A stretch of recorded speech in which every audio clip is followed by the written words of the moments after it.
সরিষা খেতে হুট করেই ঢুকে পড়ে টিকটকারের দল, সেই সাথে উৎসুক সৌন্দর্য পিয়াসুরা তো আছেই। দল বেঁধে হই হট্টগোল করে তুলতে থাকেন ছবি, নানা অঙ্গভঙ্গিতে বানান টিকটক ভিডিও। আর ক্লান্ত হয়ে গেলে সরিষা গাছের ওপরই শুয়ে পড়েন গা ছেড়ে। তাতেই ত্যক্ত বিরক্ত গাইবান্ধার সরিষা চাষিরা। পাড়ায় শোতে বসি, ফির হলে কেন ঝাপে, অর্ধেক অবিয়া চেংড়ি আসি, অর্ধেক চেংড়া নিয়ে সাথে করে আসি, দুটো চারটে করে চেংড়া আসি, 5-7টা করে বেটি ছেলে। মনে হয় খালি মৌমাছির মতন মানুষ আসি। কেন বসিয়ে মনে করো ছবি তোলে, দাঁড় হয়ে ছবি তোলে, ওখানে সুতিয়ে ছবি তোলে, তারপরে মনে কর বিভিন্ন ধরনের এখানে রং ঢং অনেক কিছু করে, বুঝছেন, করিয়া এখানে সরিষার মনে করো অনেক ক্ষতি করছে। গাইবান্ধা জেলা শহর থেকে একটু ভেতরে ঢুকতেই চোখে পড়ে দিগন্ত জোড়া বিস্তৃত মাঠ। বিঘার পর বিঘা জমি যেন ঢেকে রেখেছে হলুদ রঙের সরিষা ফুলের চাদর। তাই তো দূর দূরান্ত থেকে পরিবার পরিজন বা বন্ধু বান্ধব নিয়ে নয়নাভিরাম সে দৃশ্য উপভোগ করতে সরিষা খেতে ছুটে আসেন নানা বয়সী দর্শনার্থী ও ভ্রমণ পিপাসুরা। কিন্তু সেই প্রাকৃতিক সৌন্দর্য উপভোগ করতে গিয়েই চাষিদের কপাল পুড়ছেন অনেক বেপরোয়া দর্শনার্থী।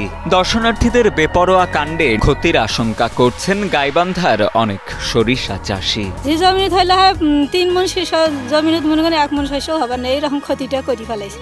তারপর আমরা আসিয়া কত রাগারাগি করি, বলে আপনারা শস্যের ক্ষতি করেন না, তারপর আমাদের কথা শোনে না। পেটে আমার ভাত খাই না, পেটে ভাত না দিয়ে আমরা শস্যের আবাদ করছি, কত কষ্ট করিয়ে সে আবাদগুলো এইরকম করে ক্ষতি করছি।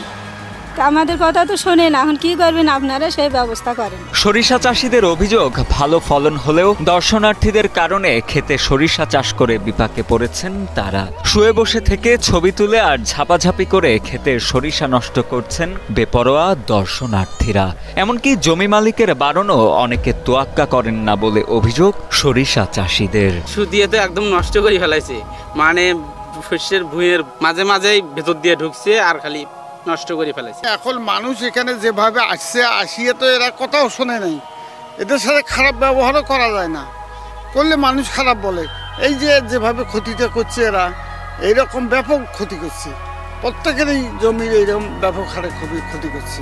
তবে ফসল নষ্ট না করে চাষি ও কৃষকদের কথা মাথায় রেখে সুশৃঙ্খলভাবে ও সাবধানতা অবলম্বন করে সরিষা ক্ষেতের সৌন্দর্য উপভোগ করা উচিত বলে মনে করেন অনেক দর্শনার্থী ও স্থানীয় বাসিন্দারা। সবাই তো আর একরকম না, যাদের একটু মাথার একটু তারা শস্য বলে ভেতরে যায়, এদের সমস্যা। কিন্তু আল আছে, আল দিয়ে তা করলেই তো হয়, কিন্তু অনেকে তো বোঝেন উশৃঙ্খল অনেকে।